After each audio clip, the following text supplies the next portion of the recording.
Yeah, if we can get somebody to sit in every eighth chair, that'd be great. Well, good morning, class. It's nice to be back with you. I have to admit, as I was on vacation last week and tried my best to not pay attention to Mission Liberty Hill things because I was on vacation, and it was hard because I like you guys. I don't know what Pastor Coppersmith taught you for Bible study last week. And this is a test to see if you're good students or if he's a good teacher. Did it? I'm putting you on the spot. I shouldn't do that. Well, I can tell you what we... Yeah. Well, I can tell you what we are studying today, at least, which is we are returning to the book of Genesis. I'm assuming he did not just pick up where I left off. Good. Because I wouldn't know what he said. So that would have been really difficult for me. Yeah. The week you come back from vacation, I'm always a little out of sorts. And so if I look like my hair's on fire today, it's just that Pentecost spirit, I guess. So we are in Genesis. We are in prime soap opera territory, as you well know. The very, very brief flyby so we can get into the meat of it. You all know Genesis begins with the story of creation, the fall into sin, the special place that Adam and Eve hold in God's heart amongst all creation. There is the promise of a Messiah delivered on the very day that sin enters into the world. Hi, everybody. Further, as they leave the garden, we're told about their two sons, Cain and Abel, and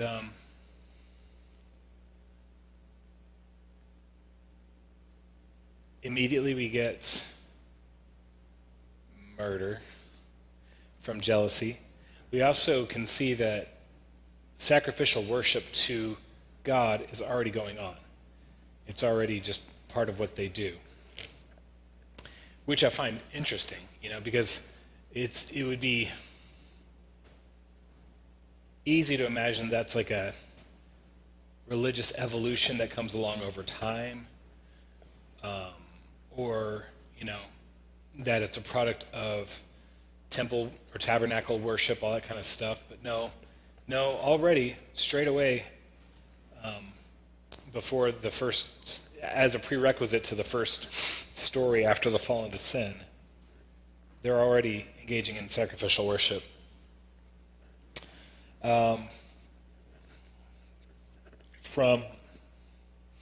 Adam and Eve all the way down to Noah is a sharp descent into wickedness. So every generation seems worse than the last.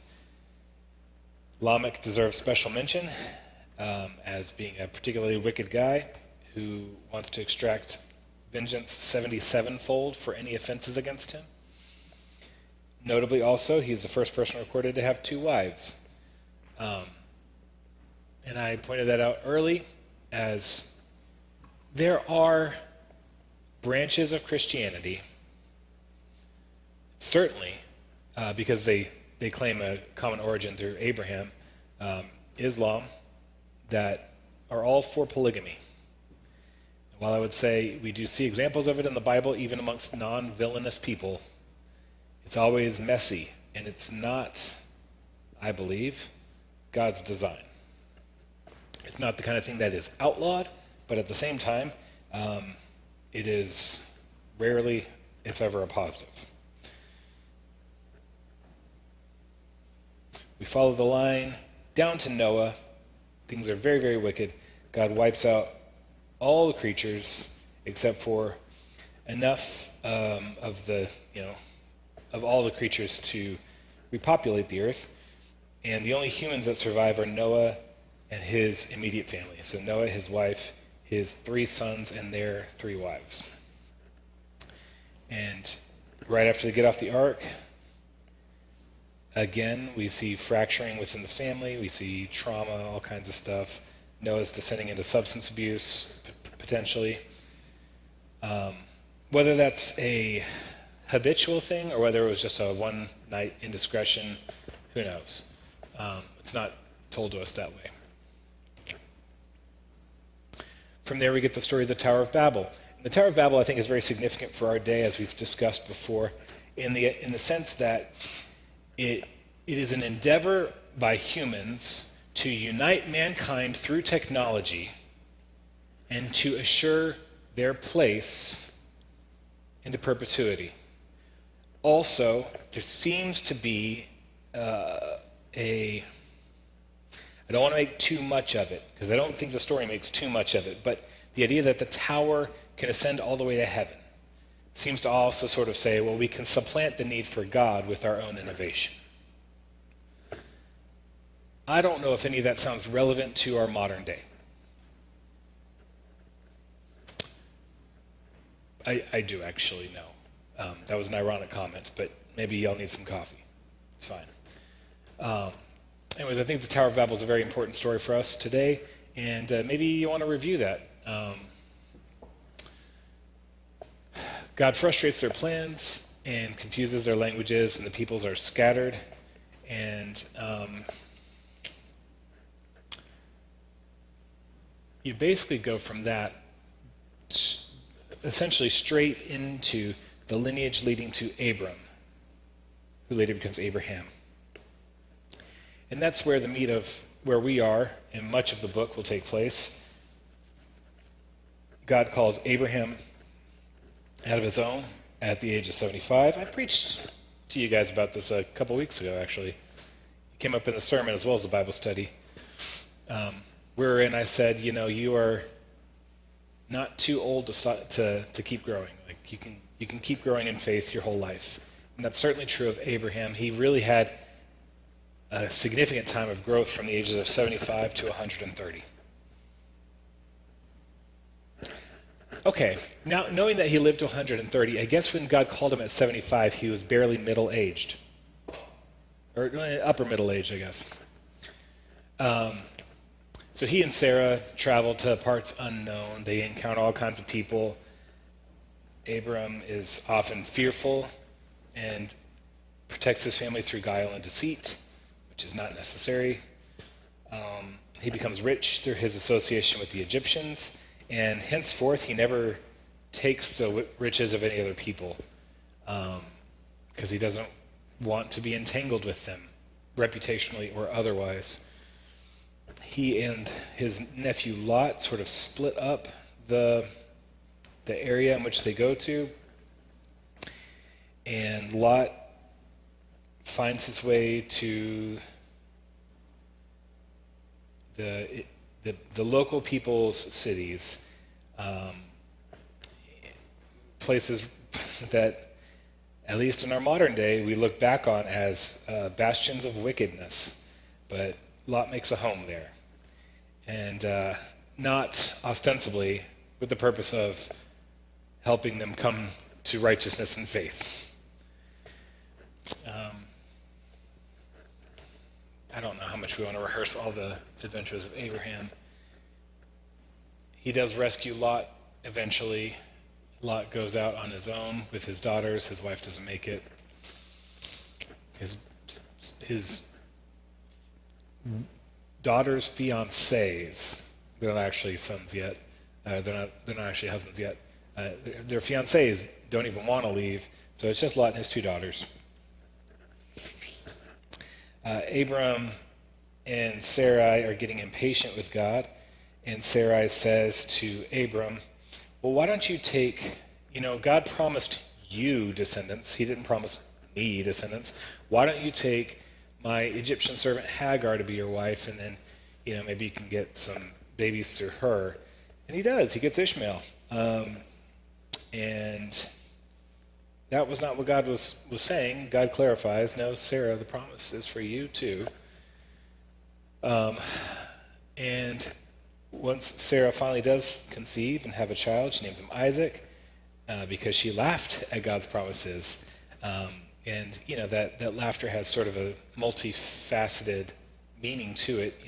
There's the joy of the the new child. There's also the ridiculousness of seeing this woman in her 90s nursing a baby. Like it's incongruous for how we normally think about the world. And of course, it's a reminder that she doubted that God could do, but God can do anything, right?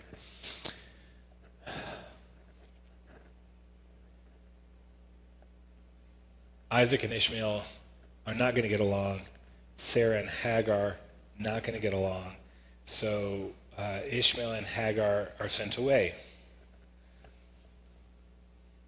Turns out it is difficult for two women to contend for the same man's love.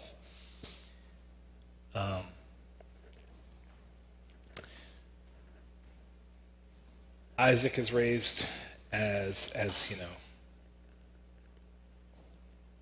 Abraham's beloved apple of his eye, and he grows strong and faithful, and there comes a day where God says, well, now it is time to sacrifice your son.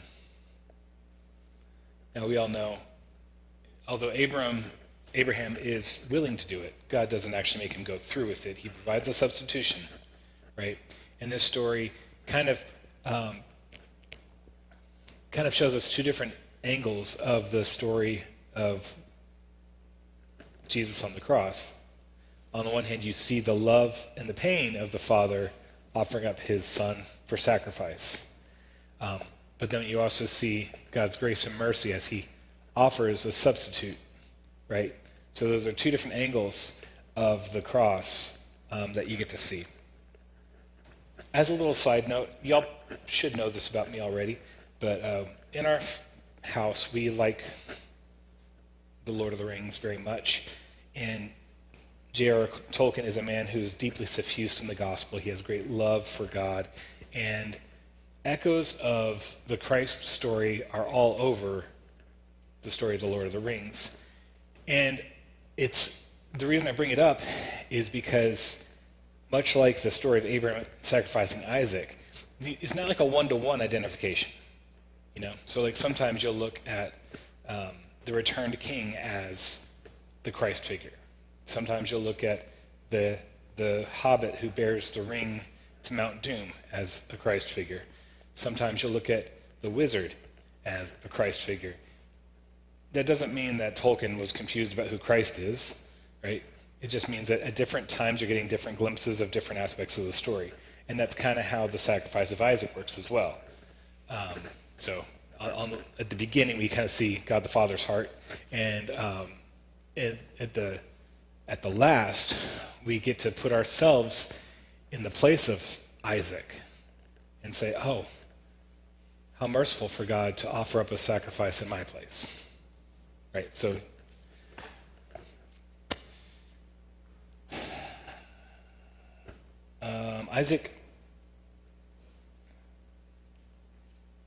Sarah passes away, Isaac needs a wife, and Abraham does not want him to take one of the wives of the local women. So he sends back to Haran, where he's from. And the servant goes there and brings back Rebecca. Y'all know the story. I don't have to rehearse this too much, but there's a whole thing about watering the camels. Y'all remember the camel watering deal? And Rebecca comes without much time to deliberate, just on the promise and also the little bit of jewelry that she's been given. And she comes, and she and Isaac lock eyes across the field, and white doves are released, and the orchestra swells, and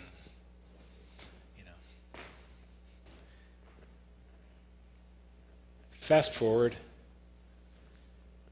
they've been married for a while, and Rebecca is having a hard time having a child. And she's praying to God about it, and God gives her a child, or actually two. And it's a rough pregnancy, so much so that she cries out to God saying, what is going on inside of me? And God says, well, you're having twins, and they are going to contend with each other, even as they are right now. And the older will serve the younger. Babies are born, the older first by mere seconds comes out red and hairy, manly man, and then the second comes out grasping the heel of the first, smooth and baby-like. The oldest is Esau, the youngest is Jacob, the ankle grabber. And they have a contentious relationship their whole lives. Well, do you guys remember the Arnold Schwarzenegger, Danny DeVito movie, Twins? Where like the idea is they were, the one got all the good genes, and the other got all the bad genes, and they were as different as can be? Well, the story isn't exactly that, but it's kind of like that. It's like, ostensibly, Esau got all the tough guy masculine genes, and Jacob got all the clever and soft genes. I don't know if that's really true. Esau grows up to be a hunter and dad's favorite. Jacob is a homebody, mom's favorite. Also, mom knows that God has told her that Jacob's going to be the one in charge of Esau. And then y'all know the story about Esau selling his birthright, of course. He comes home from hunting. He's a big baby. So hungry he's going to die. What good's a birthright to a man who's going to die?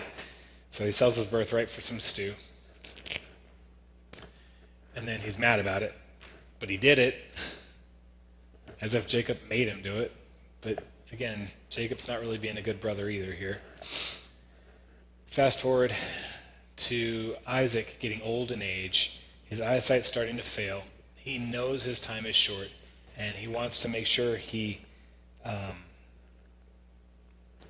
What I think this is an analog to is when we write out our last will and testament, and you say, here's the disposition of all my things. I think that's akin to what's going on here. As he knows his time is coming near an end, he wants to offer a blessing. I don't think it's just like table blessings, or like general benediction. But he's like, I want to lay out the future for each of you and ask God to do it. Well, Jacob knows this is going to happen because Rebekah heard it, and they conspire to lie so that Jacob gets the blessing that's supposed to be for Esau. And it works. And when Isaac discovers what happened, he's grieved. Esau is angry. Jacob gives him the leftovers blessing. And Esau is upset.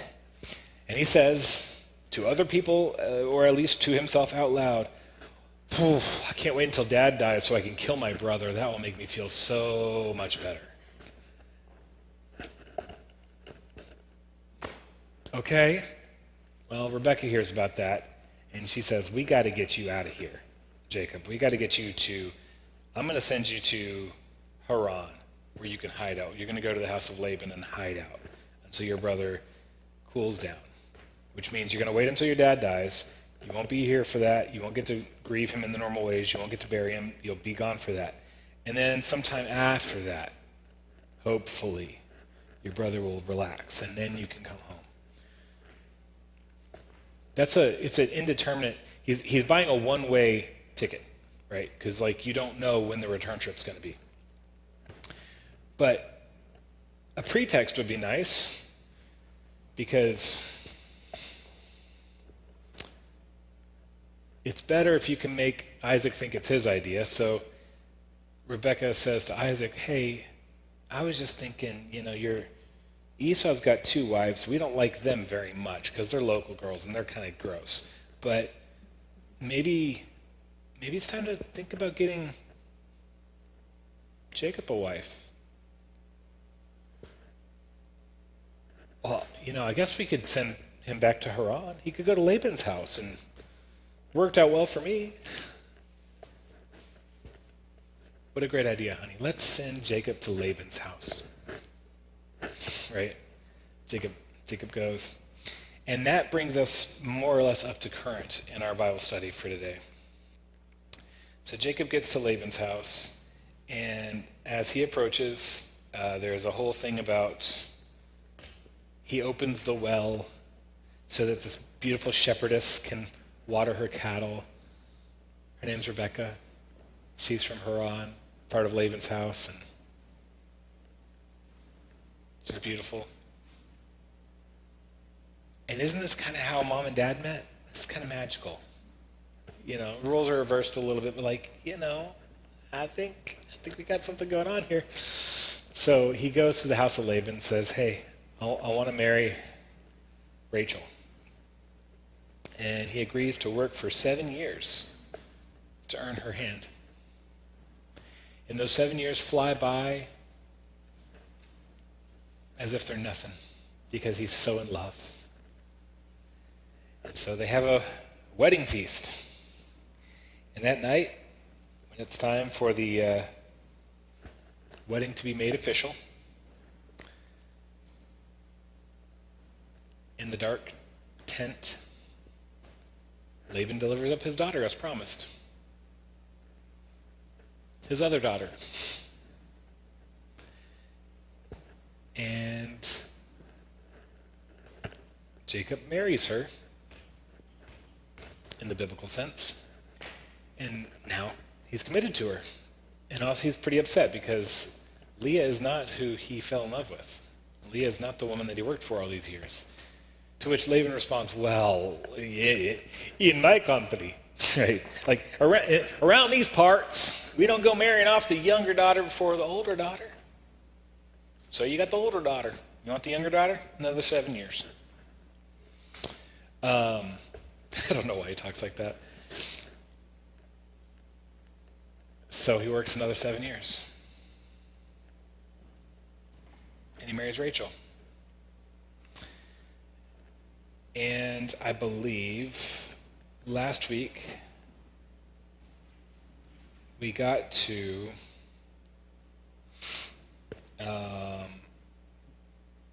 Leah. God took mercy on Leah because she was the unfavored wife and started giving her sons.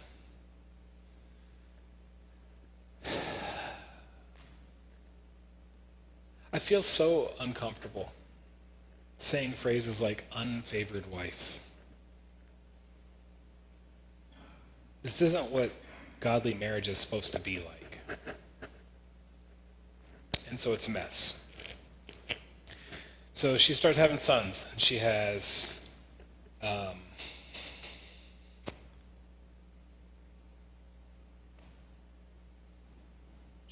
Reuben, and then she has Simeon, and then she has Levi, and then she has Judah. And that'll bring us up to Genesis chapter 30, where we begin our study for today.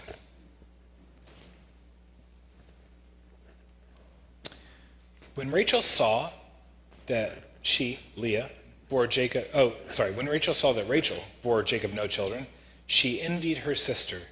She said to Jacob, "Give me children or I shall die."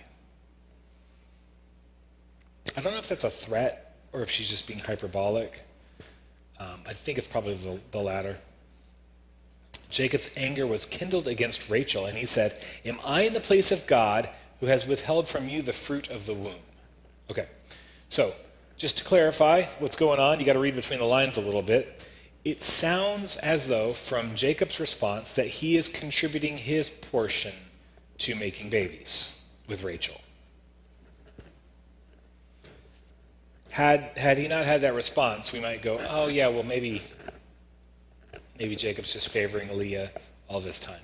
No, it sounds like they're trying and not having children.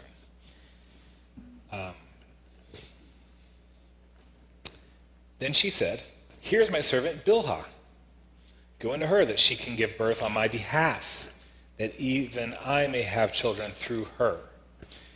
So she gave him her servant Bilhah as a wife, and Jacob went into her, and Bilhah conceived and bore Jacob a son. Does that sound like a familiar tactic from anywhere else in the story? Where did we hear this before? Sarah and Hagar. How did that work out? Not very well. Maybe Rachel doesn't know that history, right? She's been in the house of Laban through all that stuff. Does Jacob not know? We're talking about his grandma. And well, how does that work out?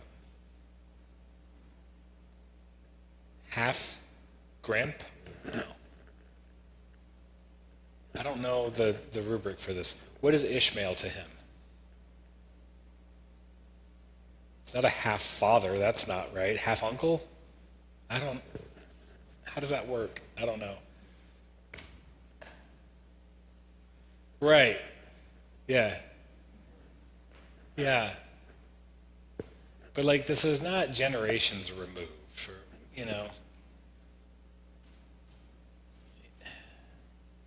He never met Abraham, so I guess. But well, let's see how it works out. So Bilhah conceived and bore Jacob a son. Notice too that this tactic, just like it did with Sarah, she's giving Bilhah to Jacob as a wife, but not as a wife. She's like, you can get babies through my servant. For me. They're like treating her like a surrogate, I guess.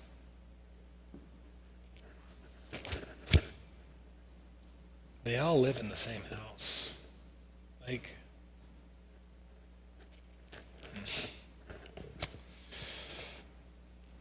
Then, so baby is born. Then Rachel said, God has judged me and has also heard my voice and given me a son. Therefore she called his name Dan, which means judgment, right? So is Rachel, in saying this, is she saying that God has punished her? Or is the judgment that God heard her case and pronounced judgment on her behalf? Hey, we're finding for the plaintiff. I think it might be the latter, or maybe a little bit of both. Well, hey, God judged me, but he also understands the position that puts me in, and so he's, evening things out. Rachel's servant Bilhah conceived again and bore Jacob a second son. Then Rachel said, with mighty wrestlings I have wrestled with my sister and have prevailed. So she called his name Naphtali. With many wrestlings I have contended with my sister and have prevailed.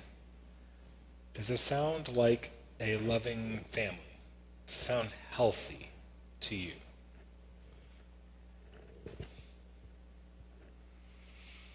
When Leah saw that she had ceased bearing children, she took her servant Zilpah and gave her to Jacob as a wife.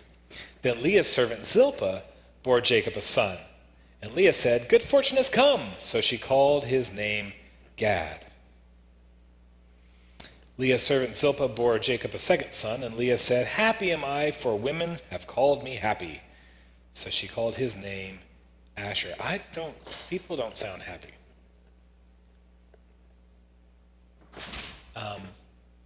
This is a weird contest going on, and it's not good.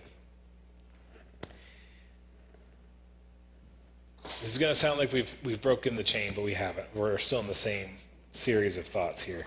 In the days of wheat harvest, Reuben went and found mandrakes in the field and brought them to his mother Leah.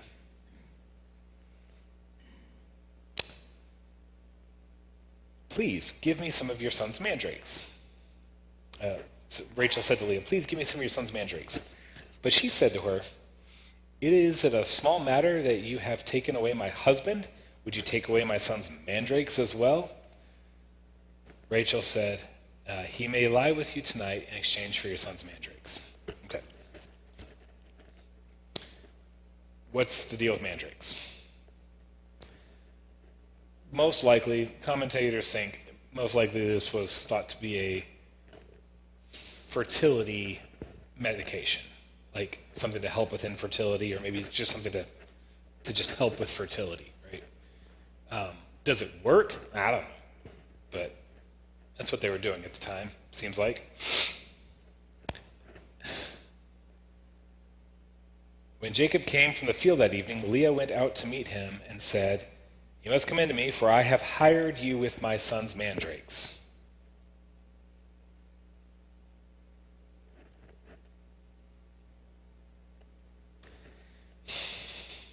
So he lay with her that night, and God listened to Leah, and she conceived and bore Jacob a fifth son. Leah said, "God has given me my wages because I gave my servant to my husband." So she called his name Issachar. And Leah conceived again, and she bore Jacob a sixth son. Then Leah said, "God has endowed me with a good endowment, and now my husband will honor me, because I have bore him 6 sons." Is the first 5 not enough to prove the point? So she called his name Zebulun. Afterwards she bore a daughter and called her name Dinah.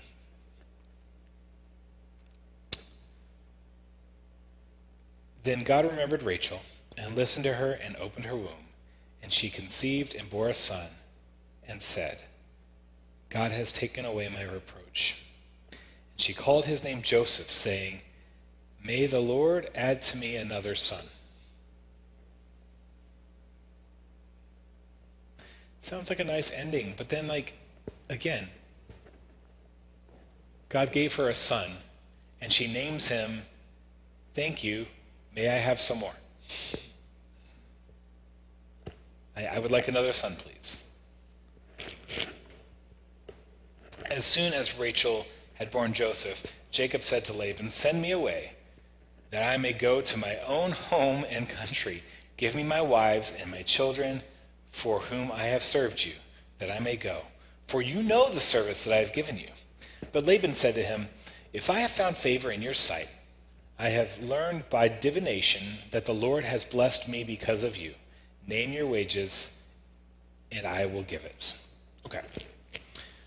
I tripped up on that for a minute. He said, "I learned by divination." Usually in the Bible, when you read about divination, this is like magic that God forbids, right? And is that what he's saying? Maybe, but probably not. That doesn't make sense, right?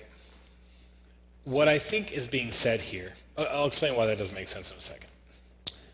What I think is being said here is sort of being casual with how he talks, right? Like,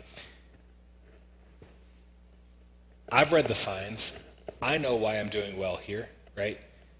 Not that he went and did an augury or rolled the bones or whatever, but he's just like, I can see what's going on. Like, all the signs are here. I was thus, and you arrived, and now I'm much greater. Everything you touch goes well. So I think that's what it means. Could it mean that he's, practicing ritualistic magic or something? It could mean that, but I don't think that's it. Interestingly, some of the older translations say, "I have learned through experience," rather than "I've learned through divination." And I think that gets closer to what he actually means, although it's not closer to what the word actually is. Does that make sense? And these are some of the conundrums that a translator will have, just so you understand kind of the task of the translator, because you have to render both what the word means, but also what the speaker intends. You got to get both those things, and that's tricky sometimes. And this is one of those cases. So I think the more accurate rendering is probably divination, but I don't necessarily know that he means that in a literal way. I think he might actually just kind of mean it in a, the signs are clear, right? We can all see.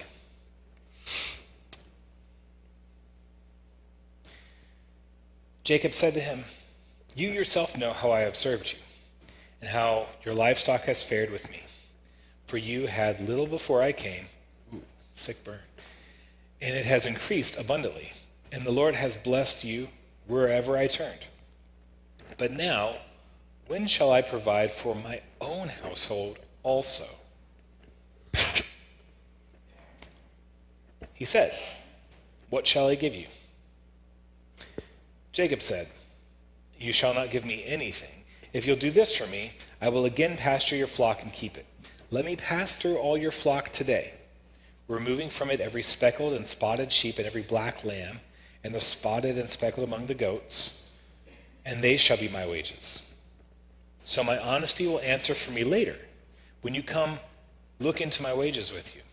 Everyone that is not speckled and spotted among the goats and black among the lambs, if found with me, shall be counted as stolen." So I just want to kind of lay out what's happening here.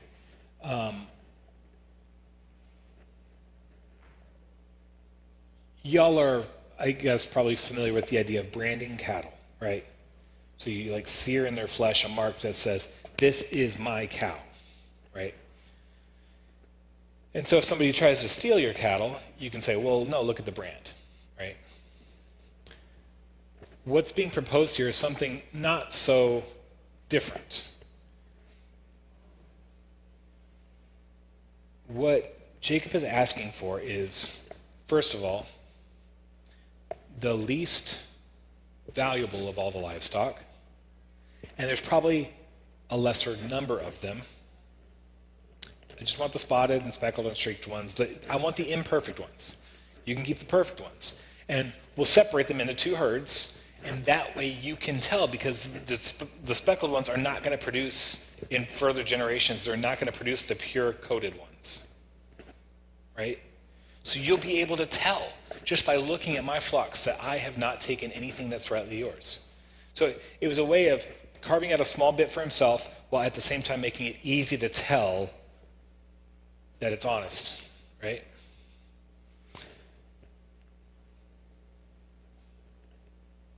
Laban agrees. Laban said, "Good, let it be as you've said." But that day Laban removed the male goats that were striped and spotted, and all the female goats that were speckled and spotted, every one that had white on it, and every lamb that was black, and put them in the charge of his sons. And he set a distance of 3 days' journey between himself and Jacob. And Jacob pastured the rest of Laban's flock. Okay. The arrangement was, let me go through your flock, pick out the speckled and striped ones, and then that'll be mine. Laban says, "Great." But then before Jacob has a chance to do that, what does Laban do? Yeah, he filters them out already and sends them 3 days away, which means that when Jacob goes through the flock, what's he going to find? What's that? No, he took both males and females. They just listed them separately. But he'll only find the solid color ones, because Laban already, before Jacob had the chance, took out the spotted ones and sent them 3 days away. So Jacob will have nothing.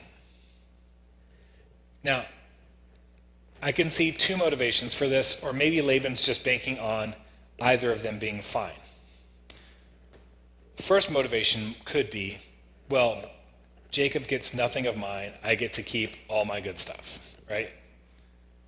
The second motivation could be, well, if Jacob hangs around for a while, maybe he'll wait for some subsequent generations, because the pure-coated ones might breed some speckled ones, and so he might keep working for me until there's enough new sheep and goats that he's comfortable taking those and going home. Does that make sense? It's a win-win for Laban either way, other than the fact that he's a crook.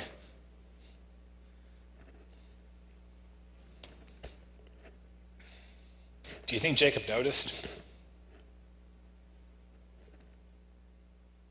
He's been working the cattle this whole time, right? So he probably had a sense of the size of the herd and the number of sheep and goats that he was asking for. All right, well, so that happens. Then Jacob took fresh sticks of poplar and almond and plane trees and peeled white streaks in them, exposing the white of the sticks. He set the sticks that he had peeled in front of the flocks in the troughs, that is, the watering places, where the flocks came in to drink. And since they bred when they came in to drink, the flocks bred in front of the sticks, and so the flocks brought forth striped, speckled, and spotted. All right, I want to talk about this real quickly. I might be reading it wrong, and all of the commentaries I read are reading it right, or maybe there's something that, well, I'm just going to tell you. In a lot of the commentaries I read, they're like, they put streaked sticks in front of the sheep so that they would be exposed to the color white, and that would make them want to produce babies that were black and white. We obviously know that doesn't work, but it did work, so that must be God. Okay, that's what the commentaries I read said. Like 3 or 4 of them all said the same thing. How I always understood this story is Jacob put in front of them things that would streak and stain their fur. And so artificially, so when they all come up to drink, they're rubbing their bellies on it. And when they all come to mate and they are moving vigorously amongst it, they're getting all the white streaky stuff in their fur. Hair? Fur? It's fur, right? That's how I understood it. Not that he was trying to hypnotize them into making spotted babies, but rather that, he was actually artificially. But where that thinking does fall apart is in that second and third generation, right? So maybe it is. Maybe it was a superstitious thing and God blessed it, and that's fine. God does that kind of thing sometimes. Doesn't actually matter. You just need to understand what's happening here. Jacob saw that Laban was trying to cheat him, and so Jacob in turn does everything he can to cheat Laban right back. Rather than talk to him about it, which he could have done. He could have said, Uncle, what's up? I saw this herd yesterday, and it was a third bigger, and it had, approximate X number of head of striped and spotted cattle. Could have done it. Is that how Jacob rolls? It is not. And again, all this stuff kind of goes into Jacob's character, and character matters a lot in all these stories.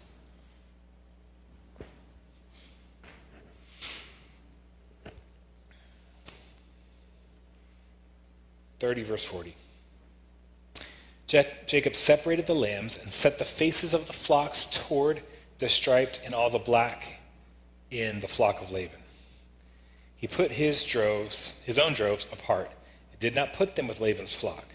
Whenever the stronger of the flock were breeding, Laban would lay the sticks in the troughs before the eyes of the flock, that they might breed among the sticks. But for the feebler of the flock, he would not lay them there. So the feebler would be Laban's, and the stronger Jacob's. Thus the man increased greatly, and had large flocks, female servants and male servants, and camels and donkeys. All right, so you can see what's going on there. Jacob is doing some selective breeding. Since Laban didn't honor the agreement as it was stated in the first place, now Jacob is going on a campaign to breed the best of the herds for himself, which then also breeds the worst of the herds for Laban. It probably would have worked out better for Laban if he had just been honest. And Jacob would have left, and everybody would have been richer, and it would have been fine. But Laban's treachery winds up through Jacob's counter shenanigans, winds up in a worse position than before, most likely, right? And I wonder, when Jacob actually leaves, and Laban is flabbergasted at what happened, I'm sure, and he looks at all his weak and sickly sheep now that Jacob has left and goes, boy, I wonder if God's punishing me. I don't know if any of that happened. It's not in the story. I just think about these things.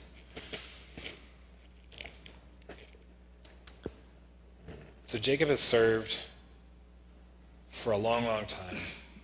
He's asking to go, and that means that he must be fairly confident that Isaac has died and that Esau is over it.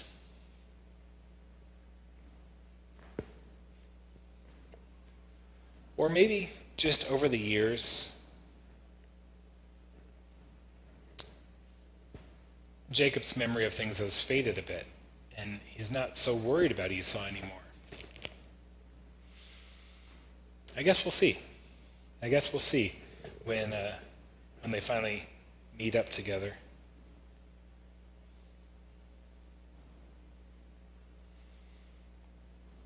I think I'm going to stop. We're a couple minutes early, but I don't want to start a new chapter just yet. So I think we'll stop there. We'll start Genesis chapter. Hey, we did a full chapter today. How about that, guys? Yeah. So we'll do Genesis chapter 31 next week. Jacob makes his getaway. And yeah, we'll see what's up then. Well, let's just take a real quick stock of. So I think this is interesting too. So the story wrapped up with this selective breeding that Jacob's doing, and then it says, "Thus the man increased greatly and had large flocks, female servants, male servants, camels, and donkeys." There's a lot there that's not in the run-up story. Where did he get camels and donkeys from? Like, why does he have male and female servants? Well, there's some stuff implicit in there, right? Like, first off, the two daughters already have servants of their own, at least, right? Because now we're in a one man with 4 wives situation. Also, flocks are basically currency, right?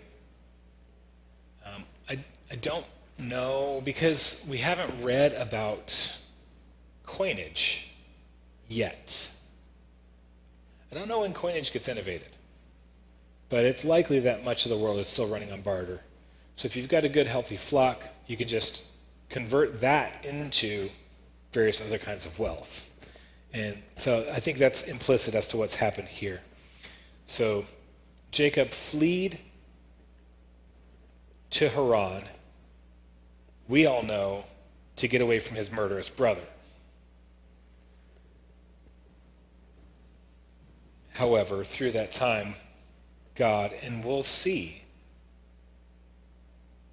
that it is God, has blessed him abundantly all the same. Which I think is a testament to God's grace. But we can talk about that more in the coming weeks. So we'll wrap it up there.